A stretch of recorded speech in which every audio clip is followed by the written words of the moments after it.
porque tengo ya en el enlace a Ken Smith, usted lo sabe, él fue en su momento el jefe de la negociación del TEMEC, la parte técnica. Doctor, ¿cómo estás? Buenas noches. Buenas noches, Leonardo. Qué gusto estar contigo el día de hoy. Oye, pues de verdad un placer, como siempre, tenerte con nosotros.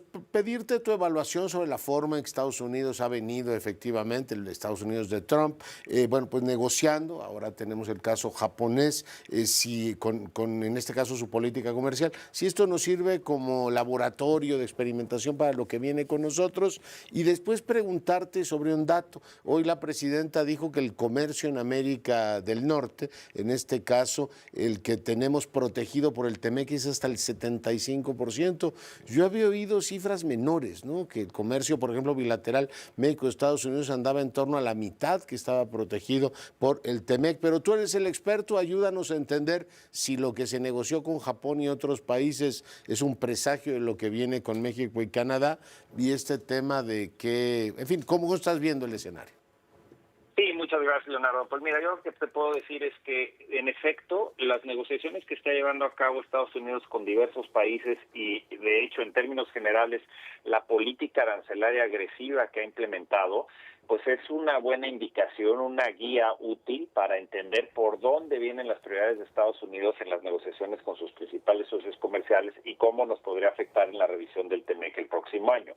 Sabemos que Trump considera equivocadamente que los aranceles son una herramienta de política industrial que va a generar un auge manufacturero en Estados Unidos, además de, en su opinión, cientos de miles de millones de dólares de ingresos, lo cual es equivocado, pero esa es su posición. Y en las negociaciones que está teniendo con otros países del mundo, es interesante ver que hace anuncios, pero no da detalles. Ya desde hace más de 2 meses había dicho que tenía grandes acuerdos armados con China y con Reino Unido, pero no hemos visto el detalle.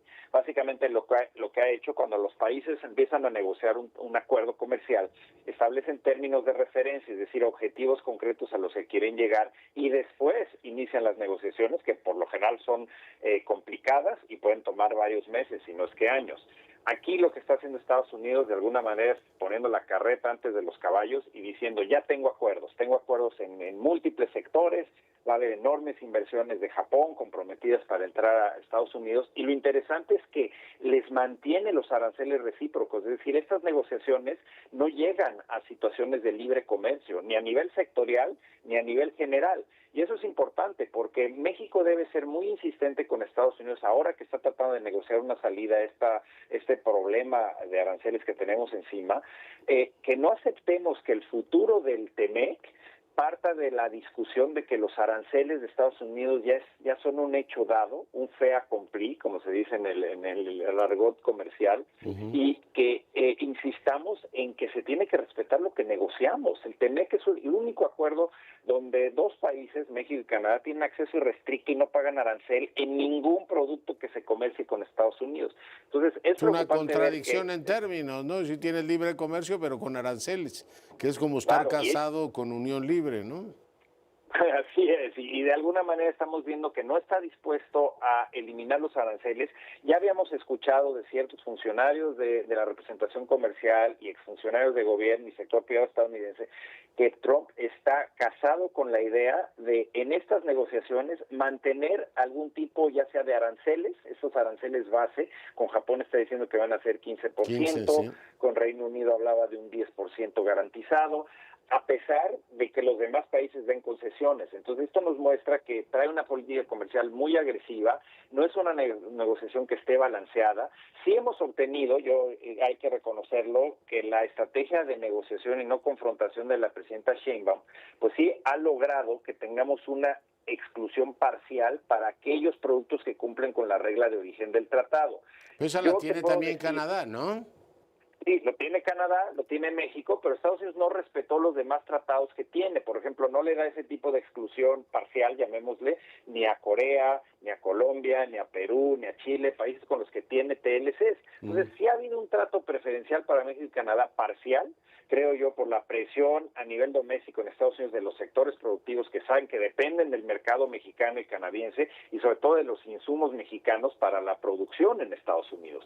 Pero eso no quiere decir que Estados Unidos Unidos no nos va a imponer aranceles adicionales. Ahora sí que nos hemos portado bien, Estados Unidos nos ha dado espaldarazos, nos hemos en la espalda diciendo qué bien está trabajando México en la cooperación de migración y seguridad, pero al mismo tiempo, hace algunos días manda Trump una carta diciendo no es suficiente lo que se está haciendo en materia de fentanilo y por eso no voy a quitar los aranceles.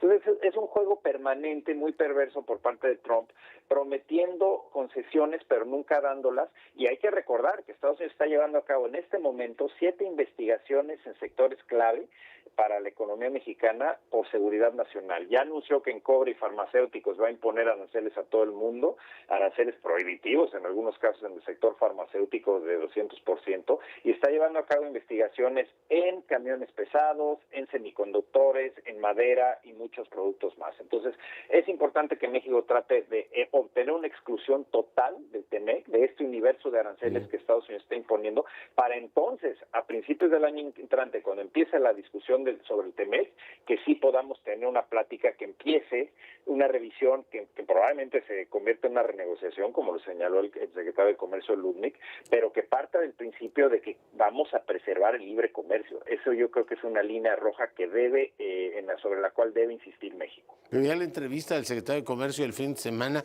insisten, por ejemplo, en desmontar la columna vertebral de la integración América del Norte, que es toda la industria automotriz, es decir, que regresen a Estados Unidos las fábricas. No sé, me parecen como utopías regresivas, pero eso es lo que me parece a mí. Se ve que en Estados Unidos sigue siendo muy popular esa tesis. Preguntarte de lo que exporta este país, que son así como 600,000 millones de dólares, ¿qué porcentaje estaría cubierto por TEMEC? Esto del 75% me pareció muy alto, ¿no? No deberíamos casi preocuparnos. Tengo la impresión, en fin, ¿cuáles son los datos, Ken? Mira, es difícil tener un dato exacto porque varía sector por sector. El secretario Ebrard ha dicho con anterioridad que más del 80% de los productos del sector automotriz que se exportan a Estados Unidos están entrando cubiertos por el TEMEC. ¿Qué quiere decir? Que esos productos cubren la regla de origen, el mínimo de contenido regional y los demás requisitos que se establecen en reglas de origen para obtener el 0% de arancel. Pero no es lo mismo en todos los sectores. ¿Y qué sucede?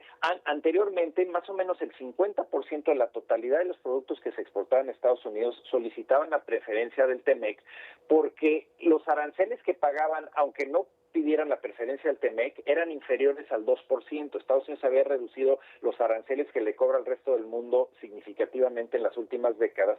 Entonces, muchas empresas decidían pagar 1 o 2% o inclusive ya no tenían que pagar arancel y no llenaban, digamos, los formularios, los certificados de origen para solicitar origen del TEMEC porque no necesitaban hacerlo, resultaba un trámite administrativo engorroso.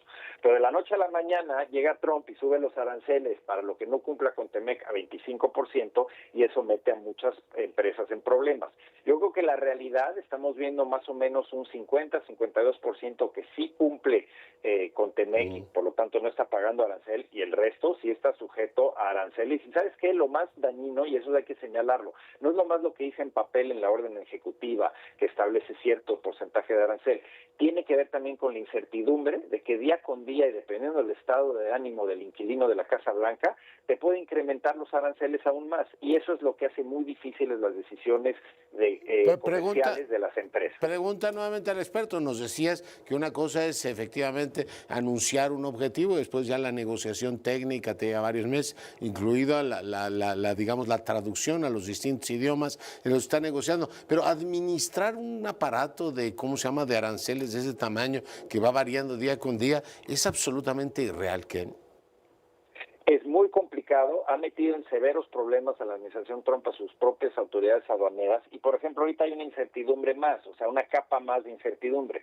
En esa carta que envía Trump al gobierno de México, así como a muchos otros países, pero en el caso de México declarando que a partir del 1 de agosto va a imponer aranceles del 30%, en este momento no sabemos si va a hacer lo mismo, si va a aplicar esos aranceles de la misma manera que aplicó los aranceles de migración y fentanilo, es decir, 25% de arancel, pero con exclusión a todos los productos que cumplan con TEMEC. En este momento no sabemos si ese 30% del 1 de agosto va a operar de la misma manera, es decir, para efectos prácticos sube el arancel de 25% a 30% para los productos que no cumplan con TEMEC y el resto que sí cumplan no va a pagar arancel. En este momento no lo sabemos. Como está la carta, simplemente dice 30% a todos los productos, y eso sería gravísimo. Entonces es muy importante que se trabaje, y sabemos que está yendo y viniendo constantemente la Secretaría de Economía a No, Washington. pues ya para tratar viven de en negociar una Washington, salida. ¿no? La mitad del Exacto, ya gobierno están mexicano vive prácticamente en ahí la Washington. mitad del mes.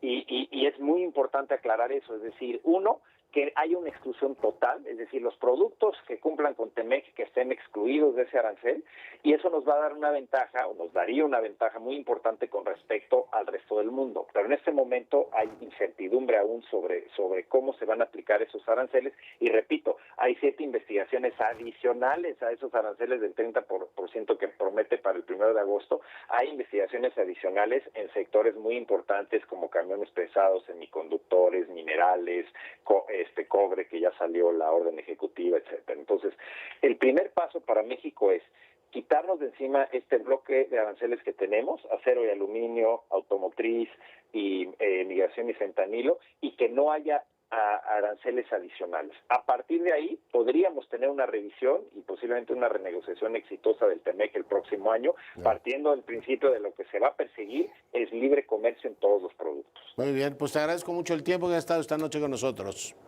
Muchísimas gracias, Leonardo. Estoy a tus órdenes. Adiós, el doctor Smith fue el jefe de la negociación técnica del TEMEC. Hoy para fortuna nuestra explicándonos este tema. Cintia.